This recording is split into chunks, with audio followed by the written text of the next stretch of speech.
well, welcome back to another episode of Failsafe Radio. We've made it back. This is JT. And Heather. Woohoo! We're back for another episode for some more fun. They let us back in the door. Man, I don't know who's in charge, but watch out. So yeah, we're basically going to continue the fun that we started in episode 1, where we introduced ourselves with 10 songs each, 20 songs total of songs that we love. And we have another 20 songs total to basically introduce our musical tastes and songs that we enjoy, and we'll basically just have a conversation about them. So I really enjoyed our conversation last time. Yes, it was very fun. Yeah, it was fun. So we'll keep it up. Yeah. So without further ado, let's just jump into it. Yes. We've got our first song, Soul Brothers 6, Some Kind of Wonderful. I love this song. It's so catchy. Yeah.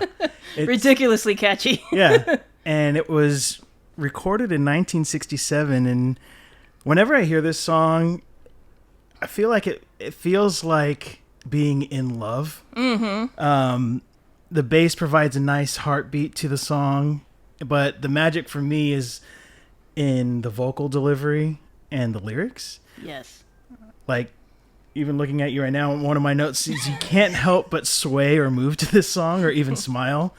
And it brings to mind, I don't know if you've seen the movie 500 Days of Summer with Joseph Gordon-Levitt and Zoe Deschanel. Mm-hmm. But it reminds me of the scene where his character is dancing with cartoon birds. Right. Because he's feeling good and in love the night after they were together. Uh-huh.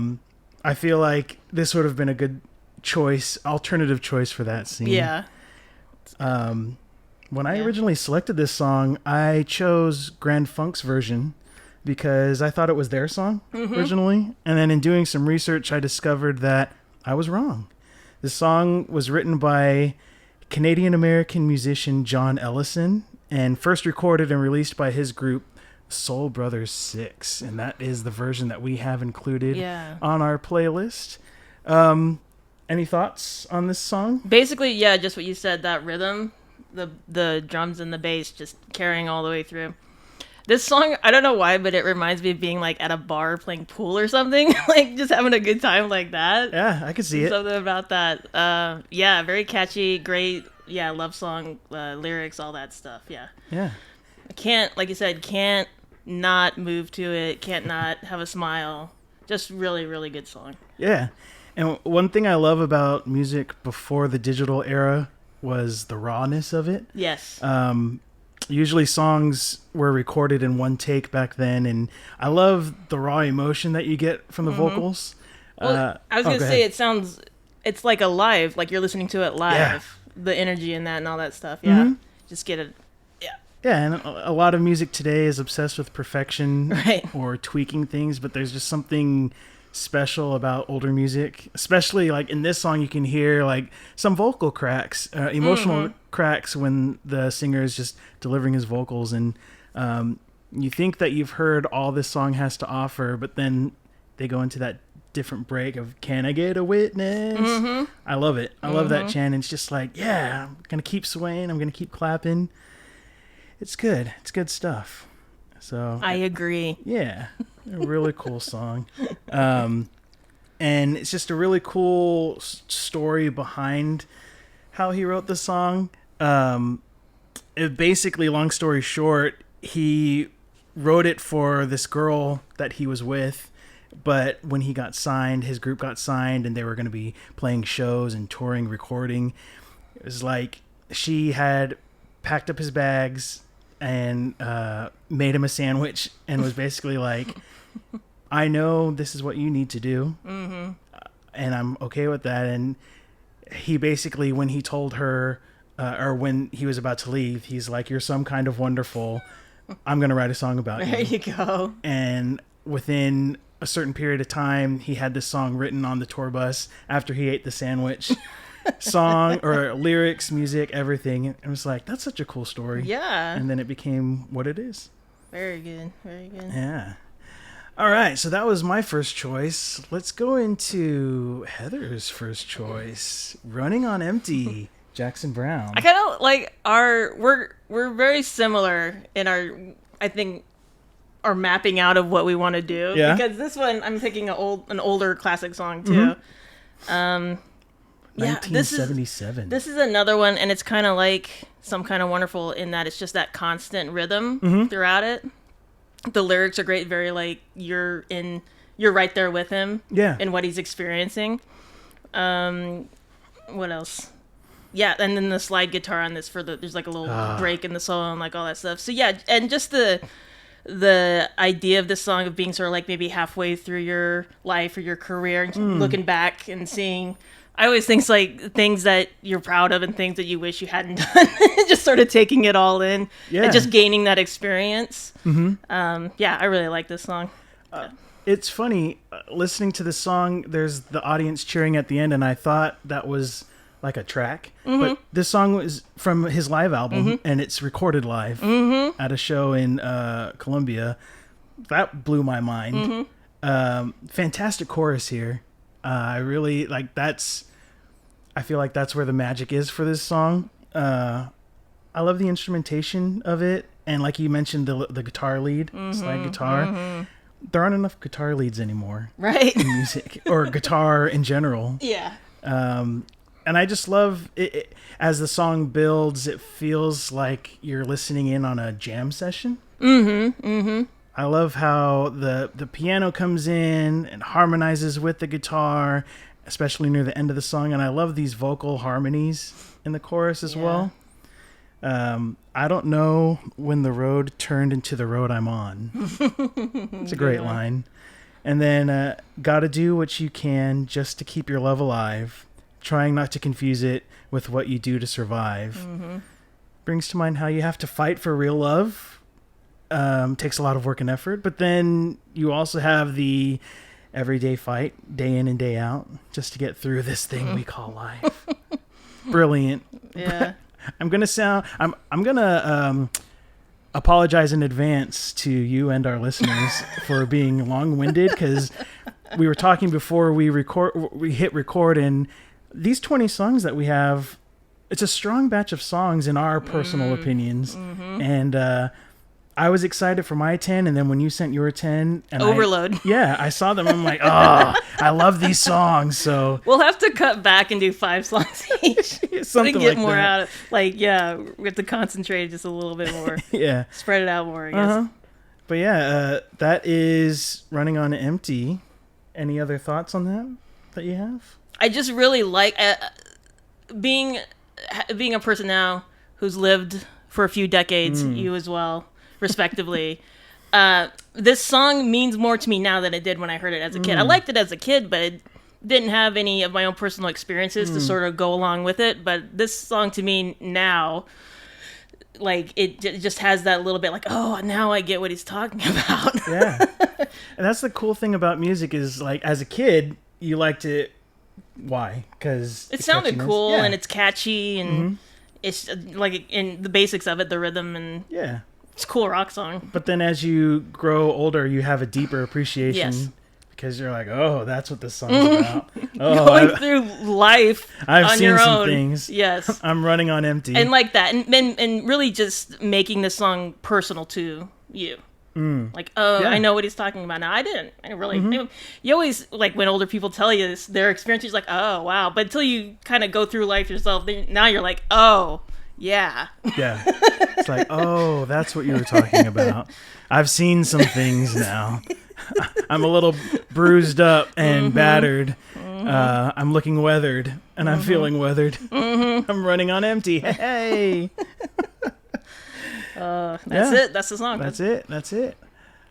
So my next choice is a special one. It's by a band called Resident Hero. It's a personal 10 out of 10 song for me.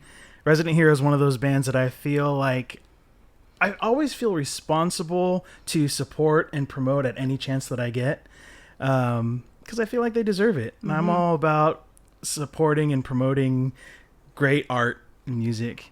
Ryan White is the vocalist and guitarist for Resident Hero.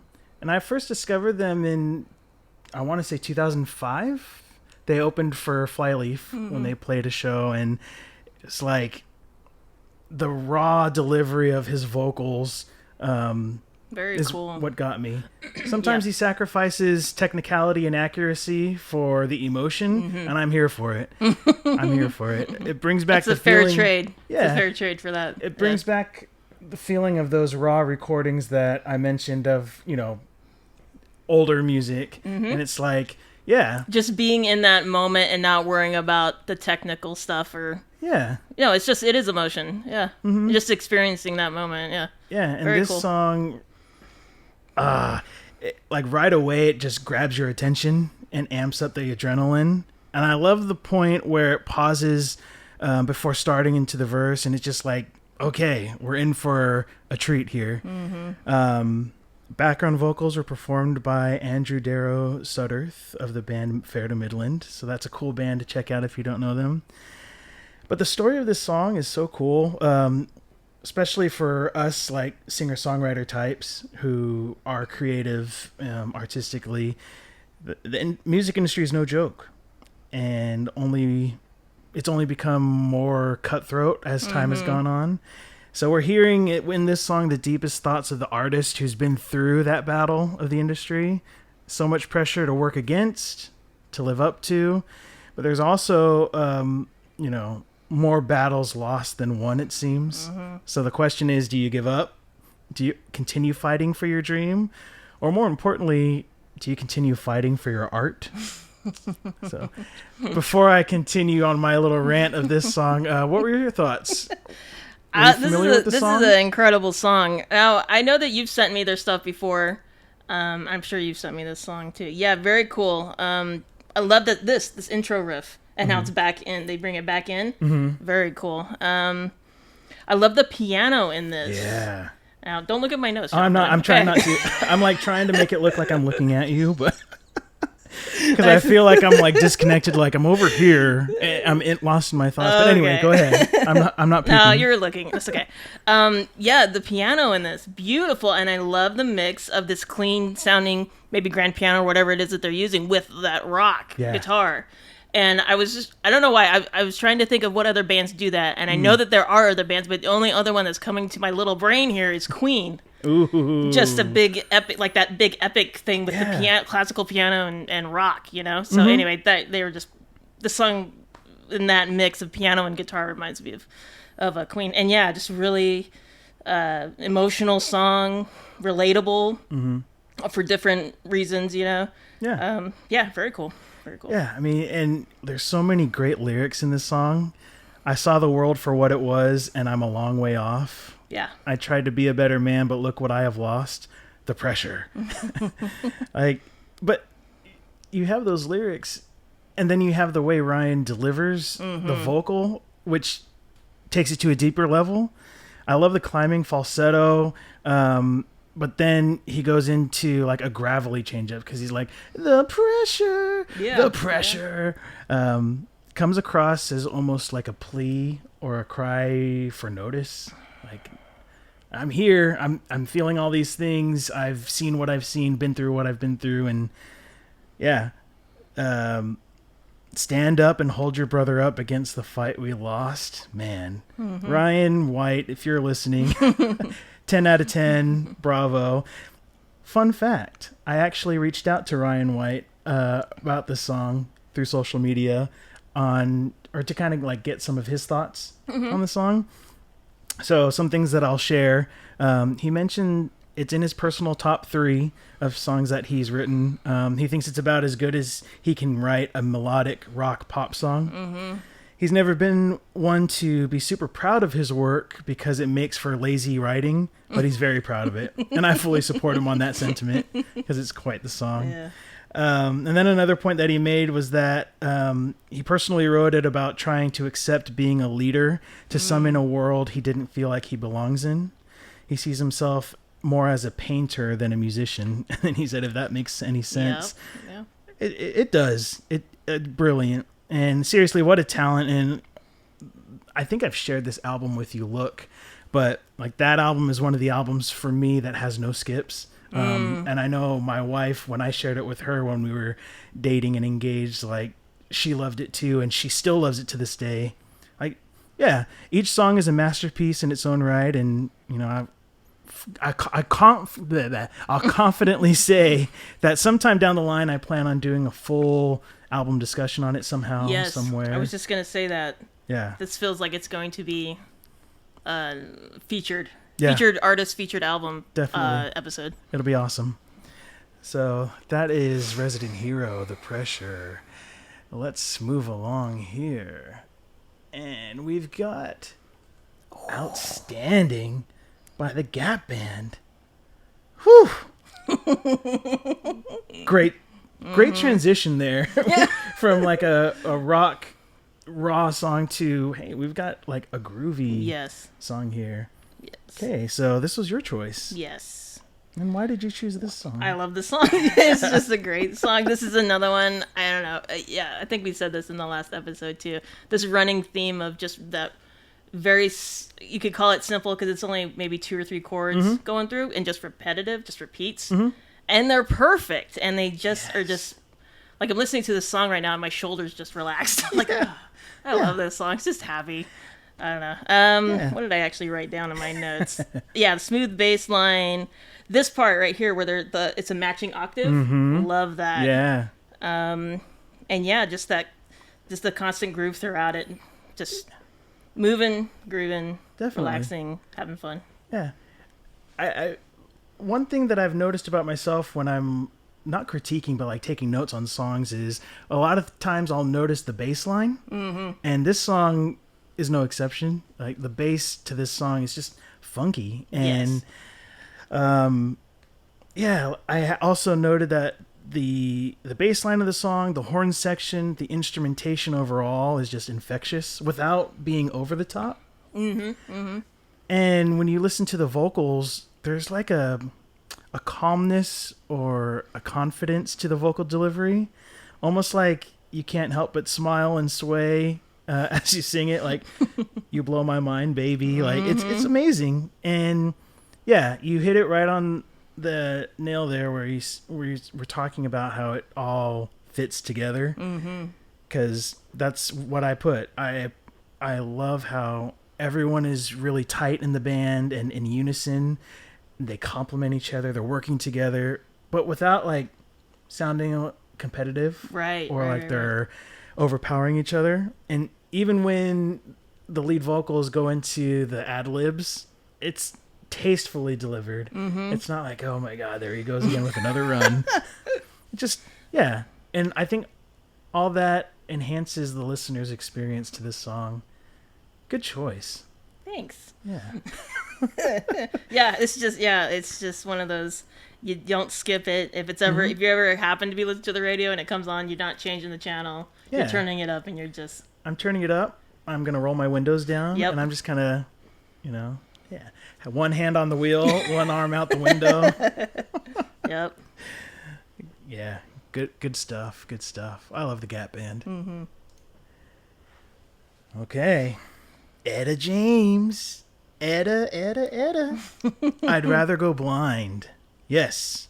We're getting into some blues and soul.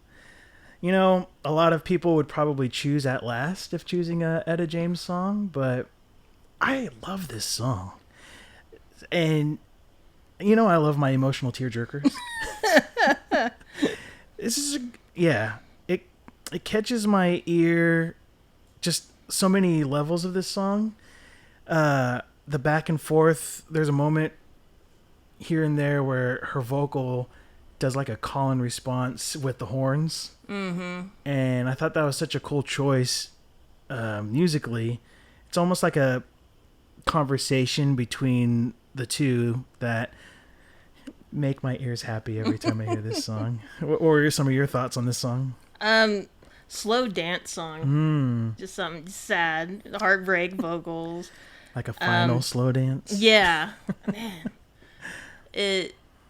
Beautiful. Beautiful heartbreak. And then I thought it was interesting guitar picking because you can kind of hear it. It's kind of like da-da-da-da-da.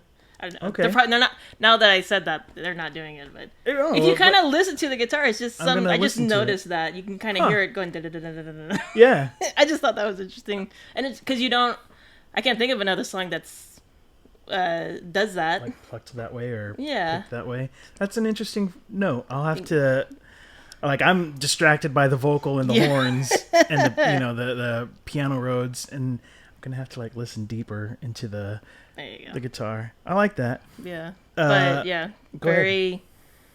Yeah, just when you want to dance to, and you're also heartbroken as you're dancing. Cry dance to. Yeah, cry dance to it. Beautiful song though, and I think that is a very good pick.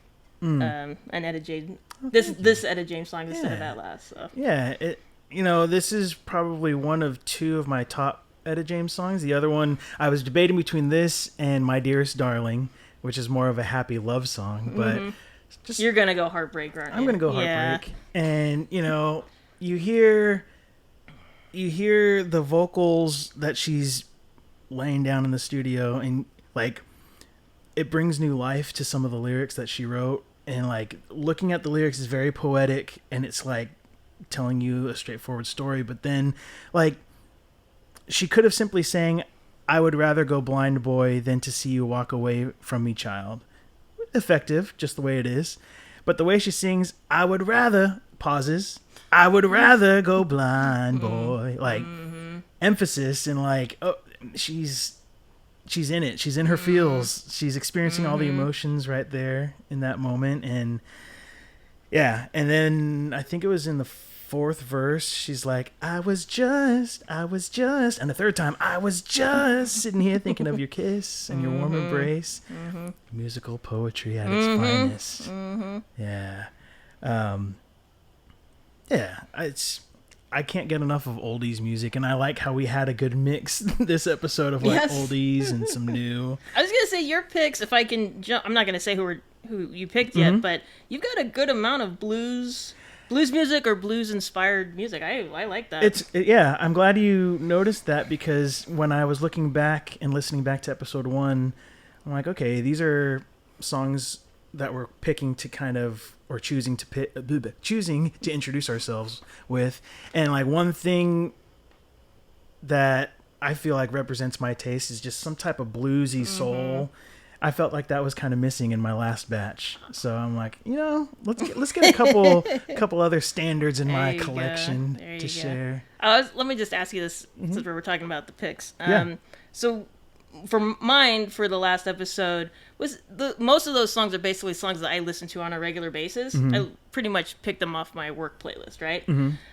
This one, I went more for like which artist do I have on my phone? Like scroll down and actually kind of did more of an exploring like that way. Was that similar to you, or did you do that for both? You're better than I am, so. No, not at all. No, it's funny because as I was reflecting on, once I selected the songs for both episodes, I realized some of my favorite bands, my personal favorite, all-time favorite bands, didn't even make these lists. Ah, okay. And it's interesting. Like, I thought, well, maybe I should switch it out. But no, like, I kind of wanted either lyrically or songwriting structure or melodic, like, what songs capture my attention and really, like, represent my music taste. And I just thought it was funny. It's not really my favorite songs or like what I'd say are my favorite bands, but something about these songs, I guess, just connected with me in preparing for them. That's my deep response to that question. Good. A good answer. Yeah. I like it. Yeah. Shall we continue? Yes. Okay, so we've spent a good amount of time in the past in older music, and for Heather's next choice, she actually brought it to 2018 by a band called Nightly, a song entitled Younger. I'm so glad you picked this song.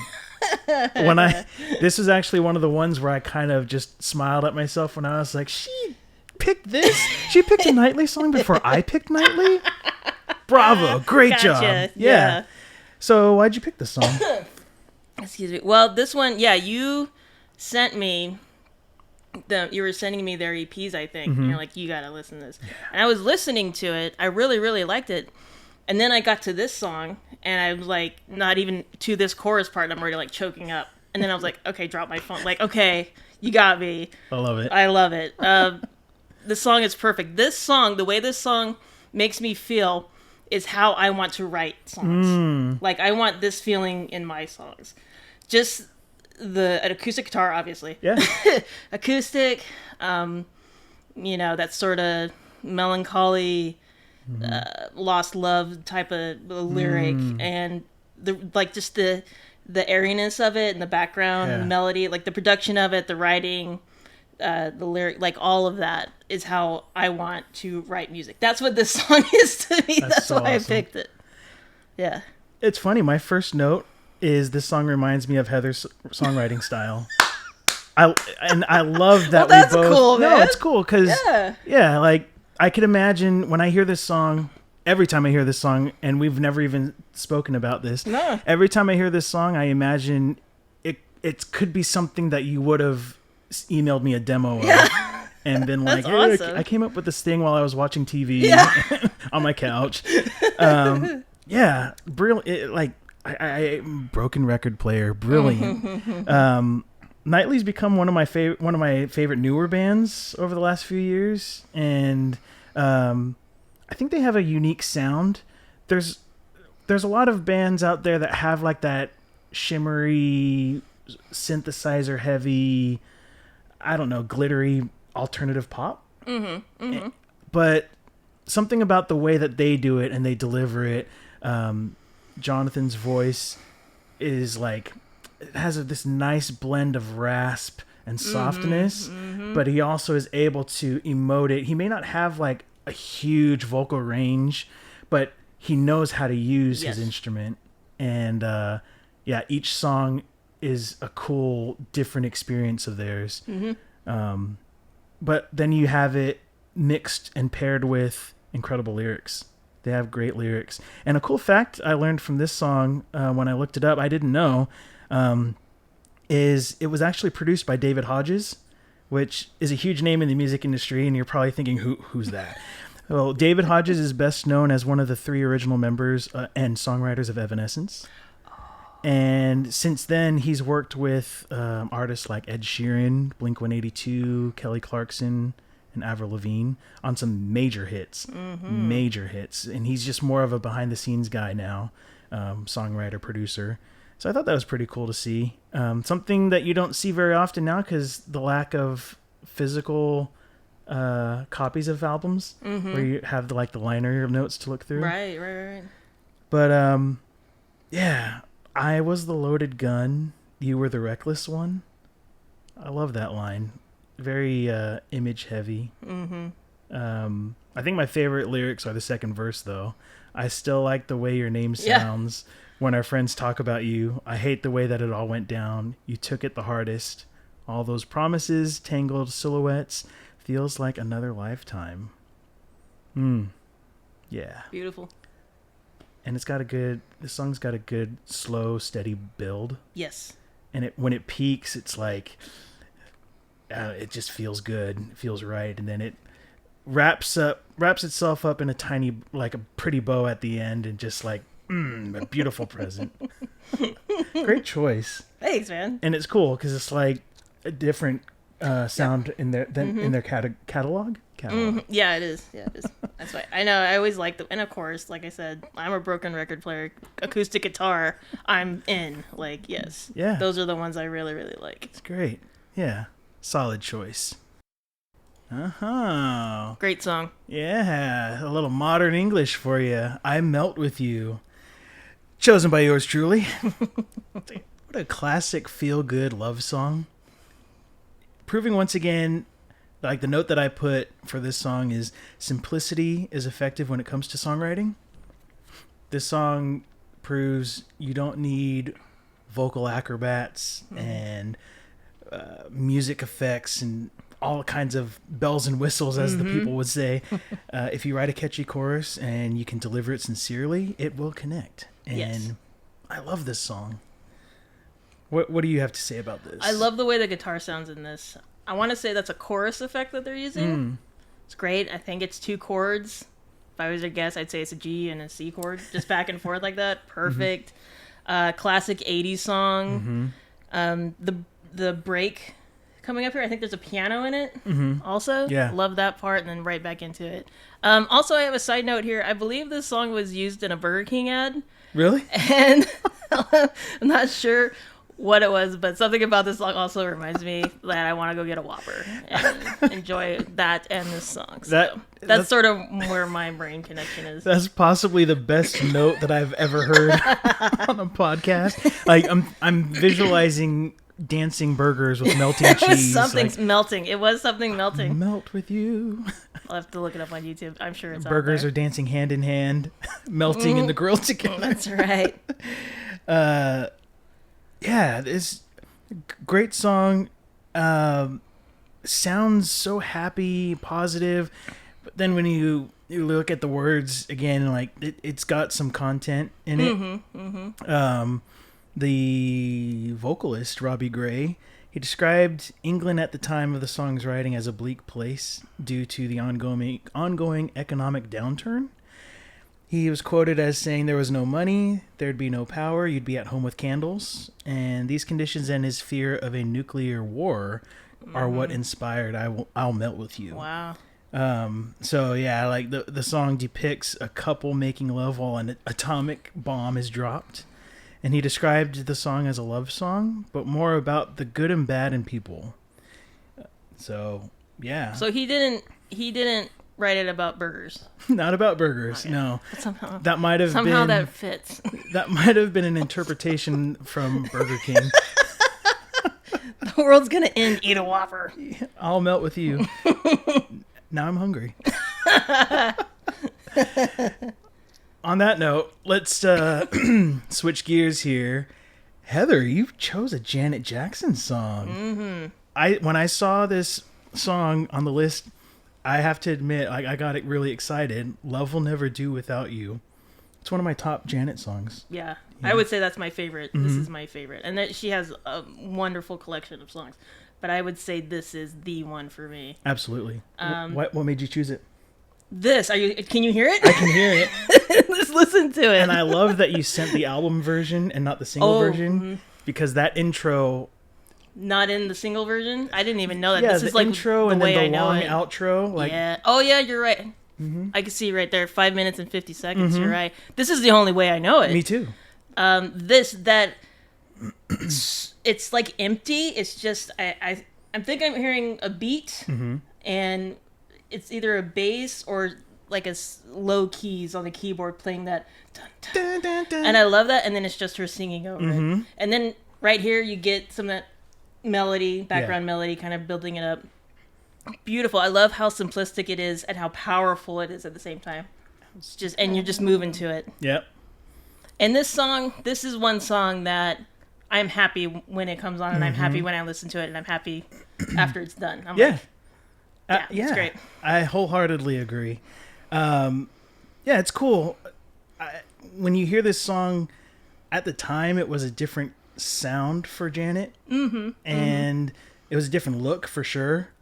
I think this was like when there might have been controversy or something, because it was more like, oh, Janet can be sexy or like attractive. But focusing more on the song, I love the contrast in verses. I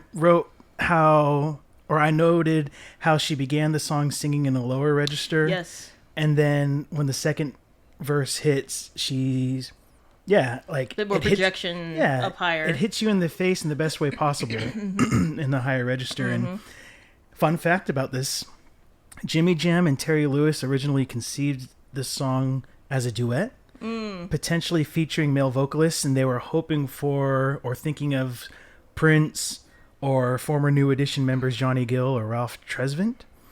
And then when they were recording the first verse, Jimmy Jam told Janet, sing it low like some guy would sing it. And then as a result, they kept the idea of her singing the first verse in that low octave and then high in the second verse. Wow. Could you imagine Prince on this song? I was just going to say when you said Prince, I'm like, yeah, I could actually. Yeah. But I love the way that it is. Yeah. With just Janet singing the low end. That's really cool. Yeah. Yeah. And what an earworm of a chorus. Mm-hmm. They said it wouldn't last. We had to prove them wrong, because I've learned in the past that love will never do without you. It just rolls off the tongue so nicely. And yeah, this album version, the 5 minute 50 seconds, there's so many different sections of the song, and it just keeps evolving. And I never want this song to end when I listen to it. And I've been listening to this song. It came out in, 1990? Mm-hmm. So it came out, I've known of this song my whole life. Mm-hmm. And I still love it to this day. Like, when I saw it on your list, a big smile went on my face. Like, yes, that's my Janet song. Mm-hmm. So, yeah. The final vocal ad-libs where there's like a moment where she climbs octaves. Yes. That was like a cherry on the top moment. Great choice. Such a great song. Yeah. Thank you for including that in your choices. Because I figured that would eventually be a choice that I included, but I see. It's nice that you chose it as yours. Yeah. Okay, let's slow things down a little bit.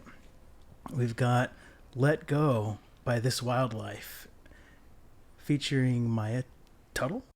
So I discovered This Wildlife earlier last year, and instantly I was a fan. Their songwriting, their style, it's like right down my alley. Mm-hmm. Like City and Color, Dashboard Confessional. But I mean that as a compliment, not like they're ripoffs or anything. Right. Not at all. It's just in that same vein, but they still have something unique about them. And yeah, each of their albums is a great listen, but this song in particular has always stood out to me. What do you think of this song? This one is my favorite pick of yours. Yeah? This one is. Awesome. And I think that you've sent me some of their stuff too. Mm-hmm. And like I was saying before, like, I have to be at the right place at the right time to really get into some. And I think the right place and time is this playlist. Okay. Yeah, very cool. I love the acoustic on it, obviously. Mm-hmm. The soft vocals, beautiful, beautiful. And the harmonies for it, really, really, really like those. Mm-hmm. And I can hear that. You said Dashboard Confessional, City and Color. That style very much like that. I like that style as well. So yeah, this was my favorite. Awesome. And it's those chords, that progression coming in there with, now you're back to a minor chord, back up to a major, that sort of back and forth like that. I like that. It makes me sad and I like it. We like feeling sad. It's working for me. That's why we're friends. There's a lot of good choices, I feel, musically and lyrically in this song. There's a pause right before the chorus, and then the moment they go into the chorus, it's a nice moment, almost like taking a second to hesitate before jumping all the way in. And something I noticed is the chorus is so simple lyrically. They're saying, I'm learning when to let go, whoa. That's it. Mm-hmm. But then when you pair that with how complex the verses are, like, it allows the simplicity of the chorus, and it just feels right. Mm-hmm. Like there's no more to say. I'm learning how to let go, or when to let go. You look at the first verse. I think I'm done needing your love. You wouldn't even recognize me anymore. I'm burning bridges faster than before. I think I'll sink deep into me. Like, wow. Mm-hmm. And including Maya Tuttle in the bridge was a nice choice. Mm-hmm. She's the drummer and co-vocalist of The Colorist. It sucker punches you. Mm-hmm. I love this song. Mm-hmm. Beautiful song. Mm-hmm. Beautiful, sad song. Beautiful, sad song. And that's what we're all about here at Failsafe Radio. But just the flow of it, too. It's like haunting, you know? This one has a bit more, I would say, production to it. It's got some more background atmospheric music and instruments and stuff going on. It all works. Mm-hmm. And it very much goes with the lyrics and the mood of the song. It all just works perfectly. Mm-hmm. Yeah. Very good. Excellent. Yeah. Big fan. Love I'm going this to put on some chapstick right now. Put on some chapstick. especially because we got to get ready for some what? For some good vibrations. Is this a left turn? This is a left U-turn turn or something? A very welcome and pleasant U-turn, left turn, skirt. Good vibrations. So, why did you choose this song? This one was another one. Like I said, I was looking not so much at the songs that I listen to regularly, but just looking at artists, going down a list and say, oh yeah, their song, that one. Mm-hmm. Let me pick that one. This one is. Grew up with Beach Boys. Parents love Beach Boys. 100%. All their songs are incredible. I was actually going between this one and God Only Knows. Yes. But I was like, I'm gonna go with this one just because of. I might be wrong with this. I think I count 5 different melody changes. Like it feels like a bunch of different songs all together, and it just works so incredible. So I was like, I'll go with this one. I love God Only Knows, but I'll go with this one for this list. Fun song, the very intricate, the melodies. Every change that they do is an instant hook. Like you just want to keep listening to that, and then they change it to something else, and you're like, yeah, let me hear more of that. I really like. I think it was for the verses there. It was like a broken drum beat rhythm. They're not like. Now they're keeping it on the rhythm there, but it's kind of. But for the verses, they kind of mix it up a little bit, and it really stood out to me. Yeah. And then the theremin. There's a theremin in this. Yes. Awesome. This is like the one when you said theremin, I'm like, okay, Star Trek and Beach Boys. Those are my 2 references for that. And then there's a cello, I think, also in this. Yeah, just a huge eclectic sound. Yeah. Very cool, very well put together, written, all this, all the way across. Awesome song. And like, there's so much going on in this song, but it's not a mess. Yeah. It like transitions nicely, and then even the tempo changes. And I like how you've got falsetto in the verses, and then all of a sudden it's low. I'm giving a good vibration. Yeah, this is a great song, and it's such a different sound for the Beach Boys. Like they were really flexing their creative energy and just songwriting skills. It was cool looking up on Wikipedia.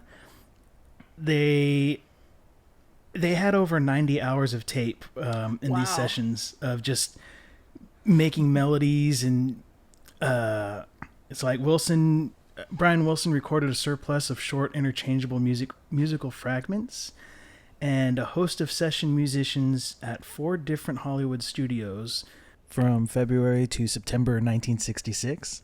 And yeah, you can hear how that lends itself to the different sounds and the changes of the song, and it's just really cool. And funny thing, you mentioned the use of the electrotheremin. Even though it's not a true theremin, the song's success caused a renewed interest in the instrument, and sales for that like went up. So it's awesome. We should get one. Yeah, that'd be awesome. I highly encourage our listeners to give this song a listen, specifically in headphones, because then you can really hear the different layers and sounds, and yeah, it's just a great fun song. Yeah, a work of genius in my opinion. Yeah. Okay. Buckle up. We're going to take another left turn. We're doing donuts here. We're doing donuts. Circus by Britney Spears. All right. So I'm just going to say it. Since she came out, I have been a Britney fan. It's fine. A lot of people knew that about me before they even met me. Whatever. It is what it is. This song is pop perfection, in my opinion. It's one of my favorite Britney tracks. It has all the things that I feel a great pop song needs. Catchy chorus, great storytelling, great beat, great music video, great choreography. In my opinion, this song gets everything right. And it's just a perfectly crafted song written for Britney. And I like how there's also like a level of pop darkness to it, if that makes sense. Like, it's a got pop some edges song, to but it. It has some edginess to it. It's not all sweet bubblegum. What'd you think? It's a little bit of hot sauce in there. Hot Dance, dance, dance. Like, Yeah. I just want to move to it. I'm not super familiar with Britney Spears, like Sure. her catalog or anything like that. Sure. But I like this song. Yeah. And everything you said about it being executed perfectly, I'm like, yeah, Mm-hmm. it is. And it's got some danger to it, some danger vibes to it. Very much good energy with this, good dance energy. And I gotta say, I like Britney's voice in this song. Yeah. I don't know if she's really known for her vocal prowess, but I really like the way her singing is in this. She's like a updated, or not updated, a modern Janet. Like, a lot of people give her flack because, oh, well, Christina has the better voice, or she's not a Whitney. But I recently had a conversation with someone, and we were discussing, her as an artist, and I always relate her to Elvis Presley. Elvis was an entertainer. He wasn't a songwriter very much, but he was known to perform and deliver songs in the right way, and was brilliant at it. And I feel like that's what's drawn me to Britney as well. Like, she's not known for her vocal technique, but there's something to say about how she uses her voice and then delivers these pop hits. Are you not entertained? Are you not entertained? I mean, there's only two types of people in the world: the ones that entertain and the ones that observe. Boom. That's all you need. There you go. There you go. Yeah, I'm liking it. Yeah, I'm liking good it. stuff, fun stuff, and yeah, we'll leave it at that because it's just a great classic song. Whew, Anita Baker, Sweet Love. I didn't expect this. Yeah, I thought. Yeah, I know. This one, I kind of it did cross my mind for the first episode. Okay. But I ended up going with, filling up the spots basically. So I made it onto the second one. This song, beautiful song, signature voice. Mm-hmm. When Anita Baker sings, you know it's Anita Baker. Mm-hmm. I love this. I guess I'll call it a smooth jazz progression. I really like in this song. It is the same progression for the verses and the chorus, and the only thing that changes is there's a poppy rhythm for the chorus. If you listen to it right here, Oh yeah, and that's it. That kind of changed. I love that. Yeah, and that's the only thing that changes. It's the same chord progression that they're playing. I love that, and her voice right there. Yeah. I'm getting distracted by listening to it. No, that's what it's meant to. That's what we're meant to do. Is just like just get lost in the music. And then also about this song, it's sweet love. It's a sweet love song, but it's not sappy. I don't feel like there's any sugary stuff in this love song. I feel like it's a true love song. And yeah, it's beautiful. I love it. Yeah, infectious chorus. How can you not sing along to it when you're listening to it? Sweet love. I love how smooth her voice is. Almost like it sounds effortless just listening to it. Like, it's just smooth and just really good. And each note that she sings leads into the next with ease. Yeah, my favorite moments would have to be the vocal ad-libs over the music. It's like we're listening to just a good jazz jam session, and they're in the pocket, they're feeling it, and things are just flowing well, and it's like, yeah, sweet love. Yeah, great. Actually, the first time I heard this song, it actually wasn't her version. First time I heard this song was actually watching a live recording of a Beyonce show, and she did like a medley, I think, and went into this song, and I remember like, what song is this? Like, it's a really good chorus, and she sang it really well, but then I looked it up and I'm like, oh, it's a cover. Okay. So yeah, when you included it on your list, I thought that one might catch your eye on that one. That's cool. This one, 1986 it came out. This one I've always known. It's like Sade. Or what's another song? That Simply Red song. Holding Back the Years. Like that one. All those songs are like near and dear to me. And my experience has been listening to them in the car or, the house radio or something as a kid. So, but they've always stuck with me. This is another one like that where it's just like, It's not gonna get the radio station's not gonna get changed. The CD, the playlist isn't gonna. We're not gonna skip this one. We are going to turn it up and listen to it. We're gonna vibe to it. Yes. We're gonna vibe to it. Yeah, great choice. Okay, let's continue with my soul R&B choices this episode. We've got a Ray Charles song. This is one of my favorite Ray Charles songs, Drown in My Own Tears.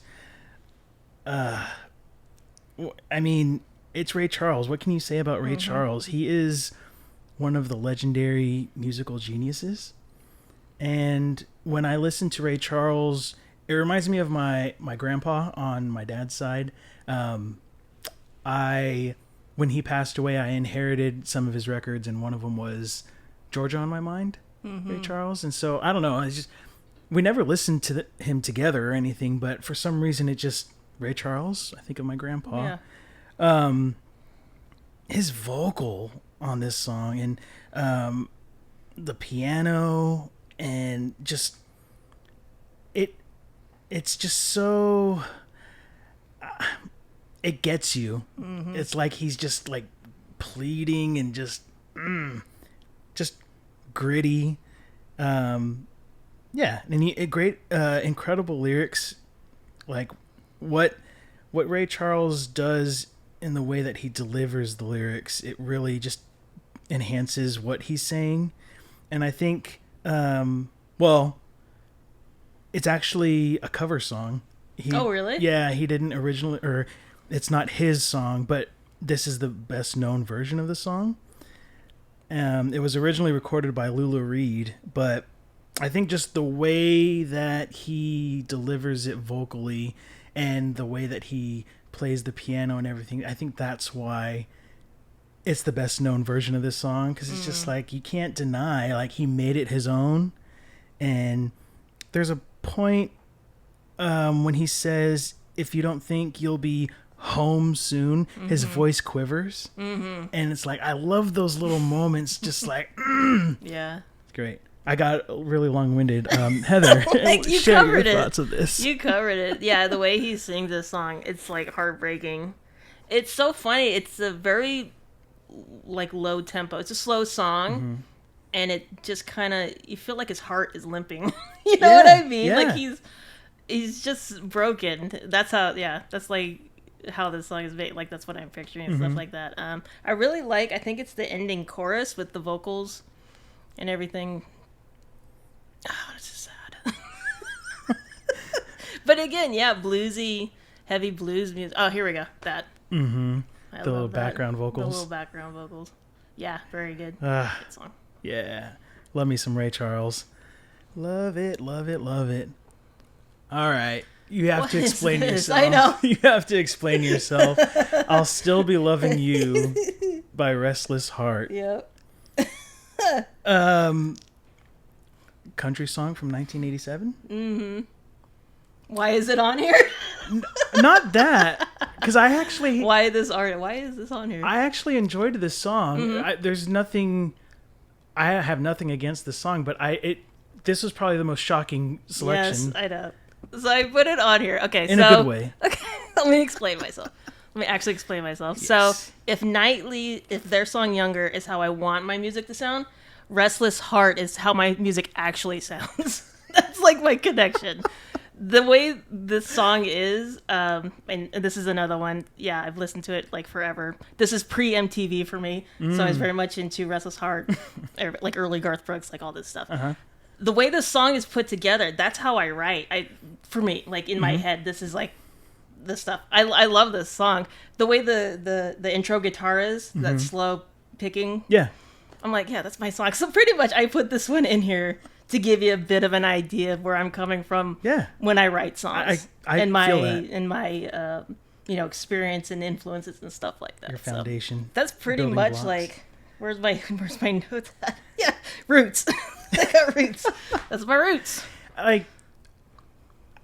I knew this song, but I don't think I ever, like, it was probably one of those songs that I always heard in the background, shopping or something. But like listening to it firsthand and paying attention to it, I I liked it and I respect it. A little cheesy, Yes. but in a way, despite that, I put in my notes. There's something about it that has a timeless quality to it. Like it doesn't sound aged to me. Like it's a good, straightforward love song. I'll still be loving you when time stands still. Like all this stuff. Like it's kind of just like a I don't want to say cookie cutter, like by the books love song. And like it was a country #1 hit, but it crossed over to the pop charts, and it has that nice balance between country and pop sound without sounding too country. I liked it though, and I like it even more hearing the reason why you chose it, because it's like, oh, like in that, with that lens and with that like perspective, like it all clicks. Yeah, this one was like the, I guess you could call it oddball choice, but I feel justified in why I picked it. Oh yeah. Just wanted to explain myself. There's no a little shame. bit. No. Yeah. Out of all the songs, I know. I was left speechless. Like, okay, I can't wait to hear what she has to say about this song. But good stuff. Yeah, I feel like this one is, you hear it in a grocery store or something, and it's like, oh, that's nice. Yeah. That's good. Oh. Or you find yourself singing to it as you're picking your gallon of milk or something. That's right. Yep. And that's what my songs sound like. That's exactly. I'm the person at the grocery store who's like, I could write this song. I want to be played at the grocery store.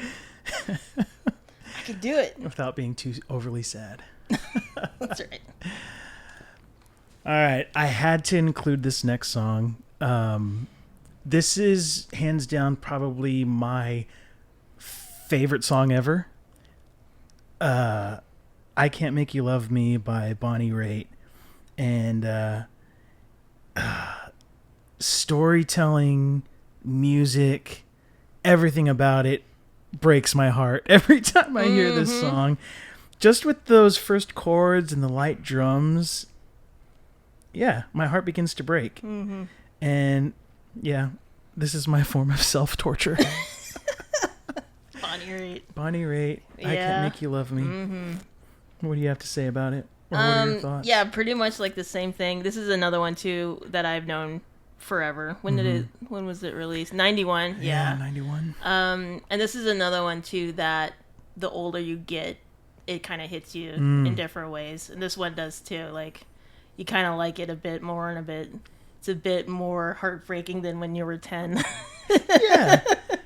It's very good song. It's very got good one of song. those harmonies that is catchy as a 10-year-old, but then once you get your heart broken or like you go through an experience that doesn't work out, and it's like, I know what Bonnie Raitt was saying.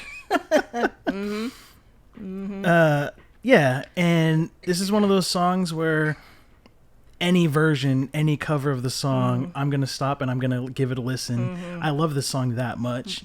It's one of those songs that this is like the standard of my dream song to write. Not groundbreaking, heartbreaking lyrics, catchy melody. Yeah, it's just, I can't express how much I love this song. And it's cool. It has a cool story behind it. It was written by Nashville writers Mike Reed and Alan Shamblin. Nashville. Yep.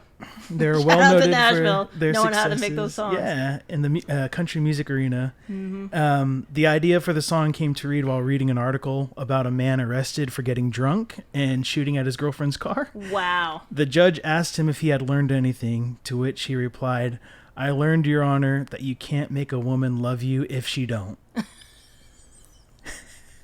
Poet. Yeah, poet. And there you go. And when Bonnie Raitt recorded the vocal, it only took her one take to do the vocal.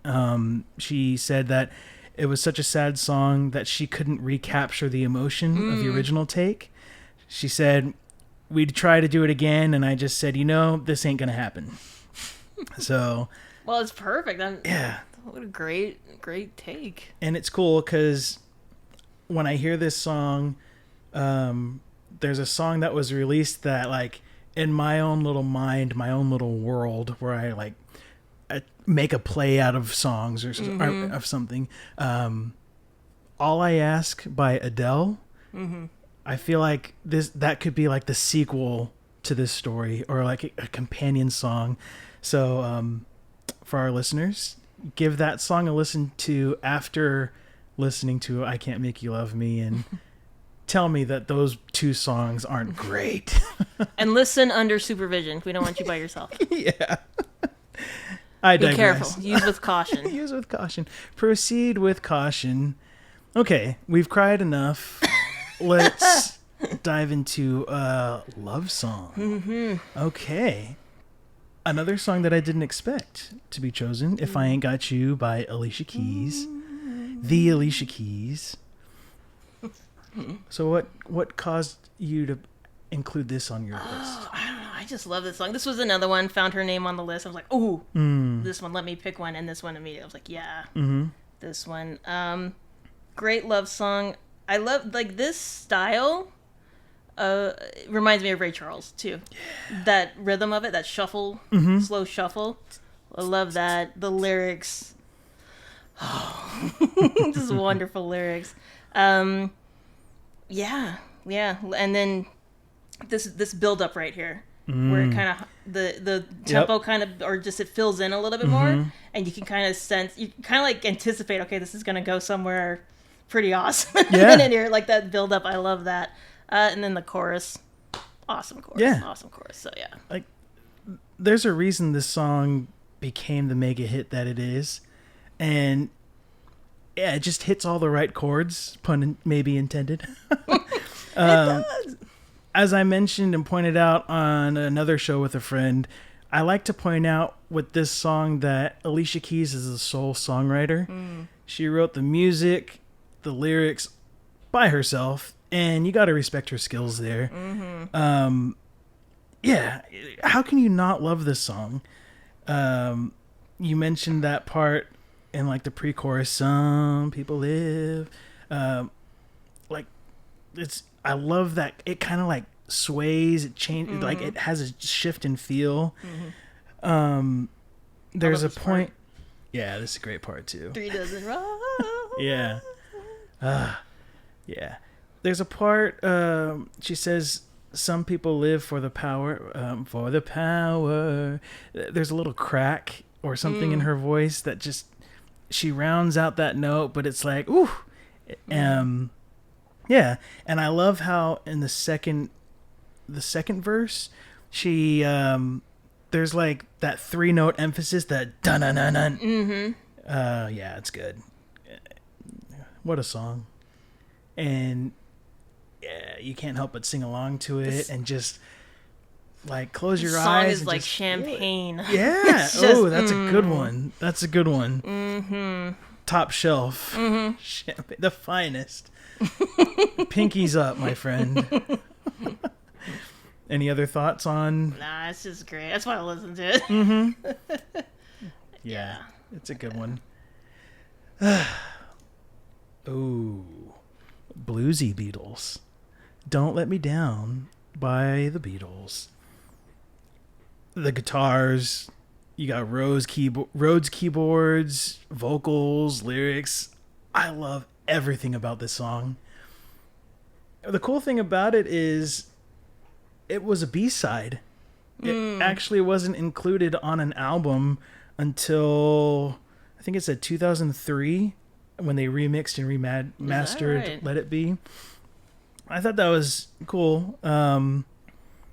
Yeah. Probably one of my favorite Beatles songs. I just really like the bluesiness of it, and I like the almost exaggerated tongue-in-cheek vocal delivery on some parts. I think the second verse, he's like, she really done me. Oh, she done me good. There's like a playfulness hiding Yes. within this serious song. What do you think of this one? Yeah, awesome song. I wasn't really familiar with it either. Yeah. I like the rhythm for the verses. Mm-hmm.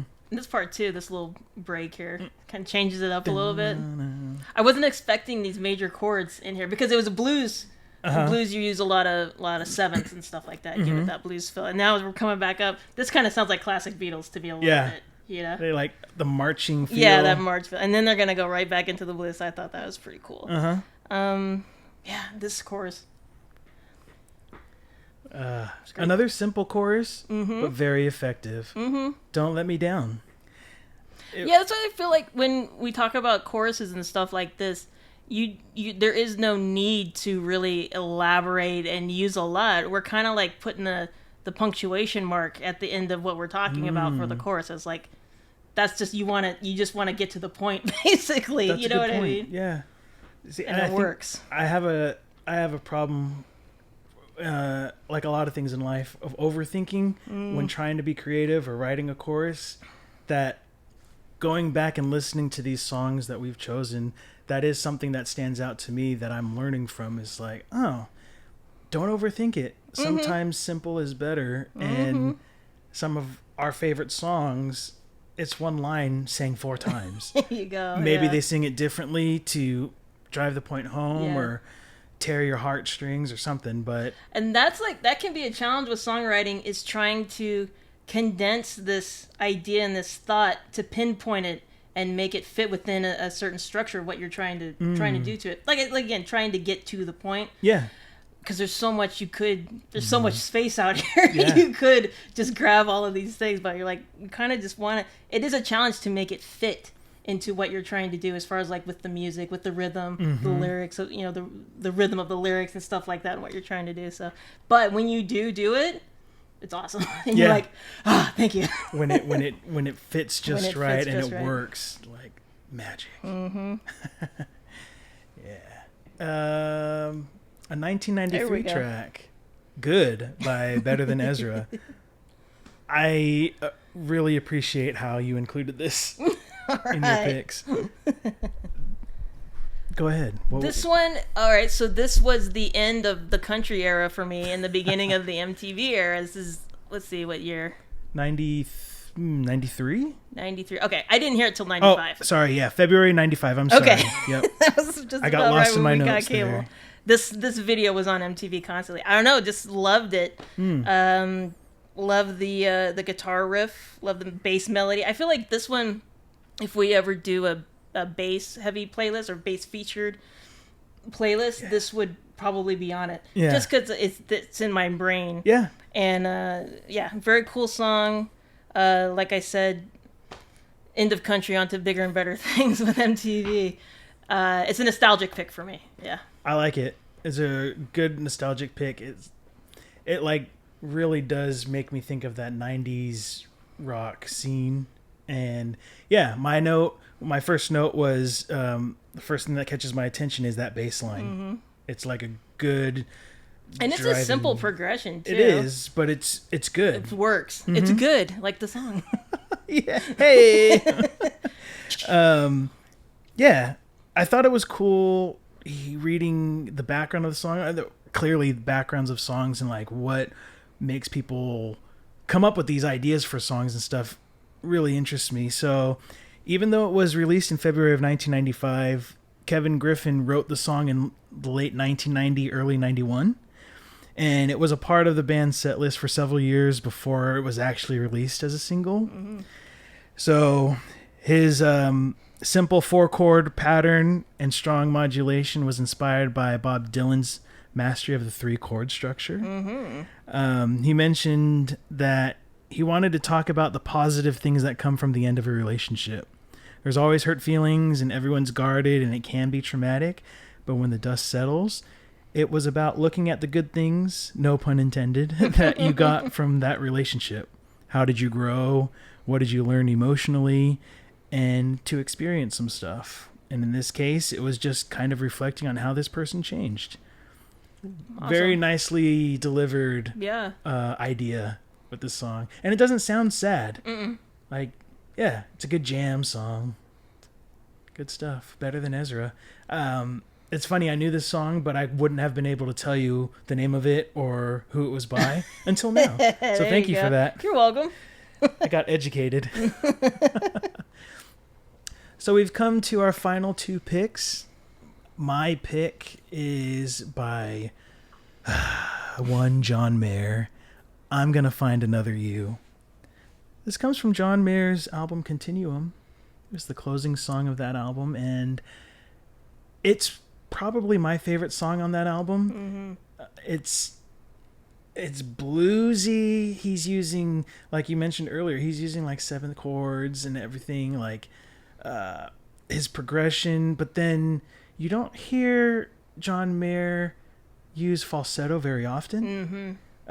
He even says himself that he has a limited vocal range, but you kind of hear him flex some different muscles vocally in this song. And for an artist to be able to deliver vocally the way he does, but also play the lead guitar the way that he does, it's a chef's kiss. Like, I award him the chef's kiss of this episode. There you go. It's quite the breakup song. It's Would you say that's a revenge song? Or yeah. I feel like, so it's like a journey through the song. At the beginning, he's like at a loss. I'm heartbroken, but then you kind of see through the bridge and then the climax of the song. He says, I'm going to dress myself for two, once for me and once for someone new. I'm going to do some things you wouldn't let me do. It's like, it shows growth from where he was at the beginning of the song.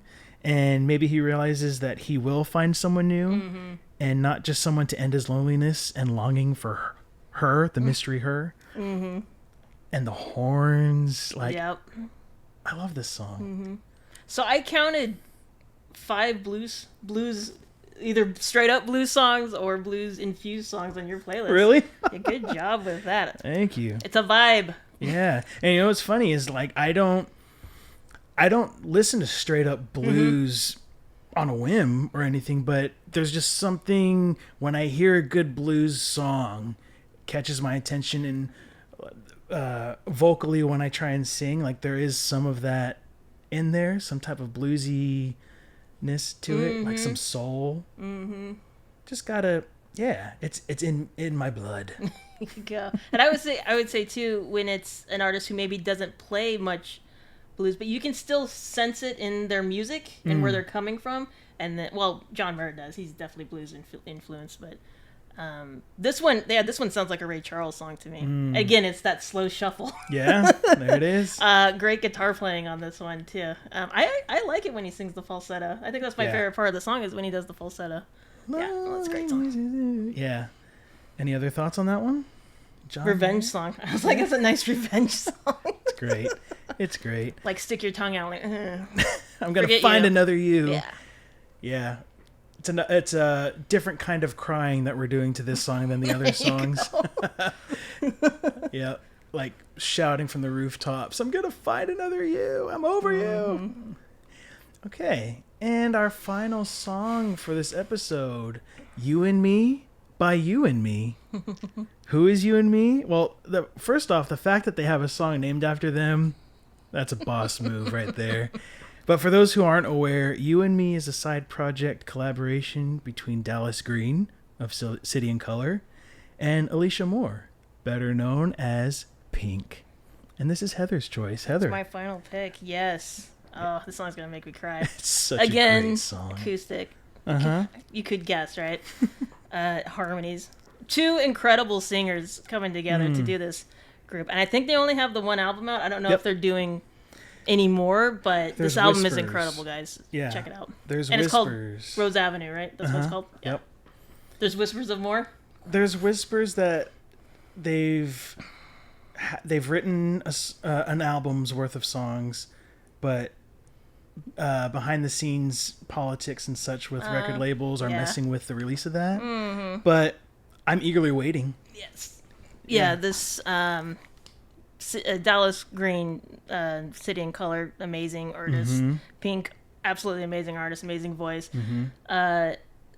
This song, all the songs on that album are great. And I went through it and I was debating over which one to put it, but this one just stuck out. And I think it's the last one on that album. Beautiful. I love this steel guitar in the background here. The sort of haunting, airy sound to it. Always love that. Yeah. Yeah, it's like really cool to have two successful artists do a project together.